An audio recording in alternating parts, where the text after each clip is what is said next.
जब इंसान ज्ञान भूल जाता है तब प्रकृति सिखाने आती है। मैं काग भुशुंडी हूँ, समय का साक्षी। फनी आरआर के यूट्यूब। कोई आम व्यक्ति नहीं है, यह एक रहस्यमय ज्ञानी है।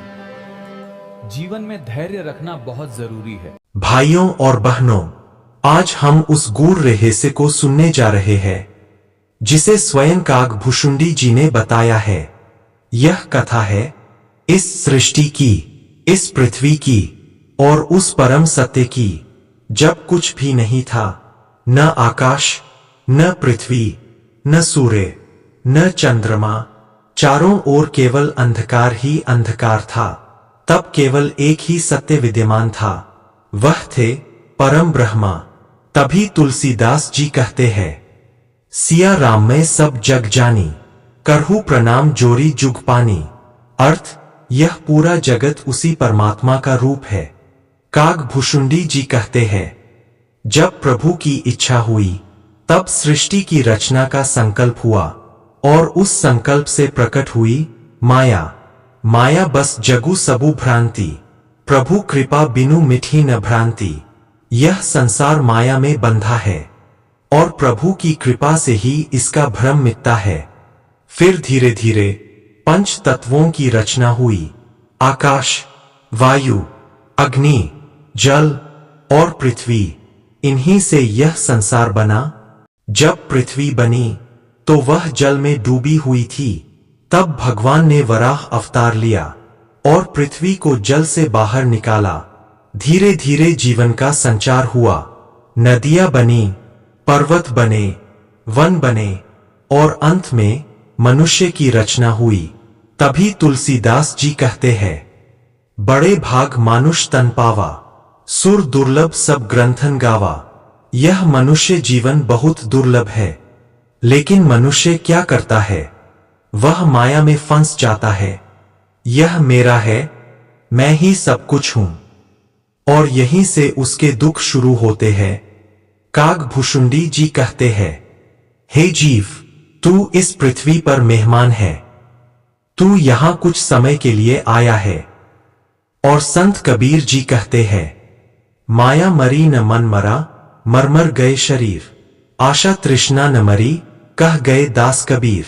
जब मनुष्य यह समझ लेता है कि यह सब माया है, तब उसका जीवन बदल जाता है। काग भुशुंडी जी कहते हैं, इस संसार में रहो पर उससे बंधो मत। कर्म करो पर फल की चिंता मत करो।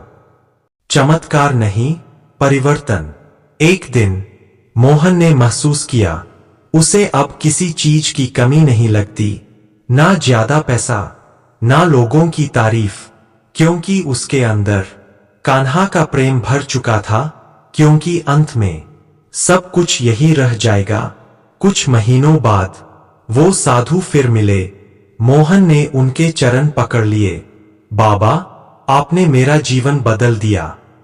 साधु मुस्कुराए, नहीं बेटा, मैंने कुछ नहीं किया। ये सब कान्हा की लीला है। धन, दौलत, नाम कुछ भी साथ नहीं जाएगा, केवल वही साथ जाएगा जो तुमने अपने हृदय में बसाया है। प्रभु का नाम, भक्ति, सच्चे कर्म।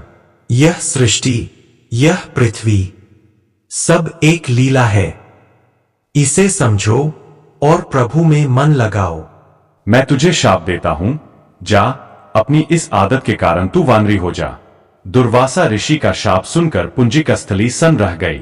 अपने इस आचरण का यह परिणाम वह सोच भी नहीं सकती थी, परंतु अब क्या हो सकता था? उससे भूल तो हो चुकी थी, उसके कारण वह शापग्रस्त भी हो गई। उसने हाथ जोड़कर अनुन्य विनय कर कहा, ऋषिवर, अपनी मूर्खता के कारण यह भूल मैं अनजाने में करती रही और आपकी वर्जना पर भी ध्यान न दिया। मुझे क्षमा करे ऋषिवर। सभा में व्यवधान डालने का मेरा कोई उद्देश्य न था। कृपया बताइए, अब आपके इस शाप से मेरा उद्धार कैसे होगा? अप्सरा की विनती सुनकर ऋषि दुर्वासा पसीजे बोले, अपनी इस चंचलता के कारण अगले जन्म में तू वानर जाति के राजा विरज की कन्या के रूप में जन्म लेगी। तू देवसभा की अप्सरा है, अत तेरे गर्भ से एक महान बलशाली, यशस्वी तथा प्रभुभक्त बालक का जन्म होगा। पुंजिक अप्सरा को थोड़ा संतोष हुआ। पुनर्जन्म में वानर राज विरज की कन्या के रूप में उसका जन्म हुआ। उसका नाम अंजना रखा गया। जब अंजना विवाह योग्य हुई तो इसका विवाह वानर राज केसरी से हुआ। अंजना पति केसरी के साथ सुखपूर्वक प्रभास तीर्थ में रहने लगी।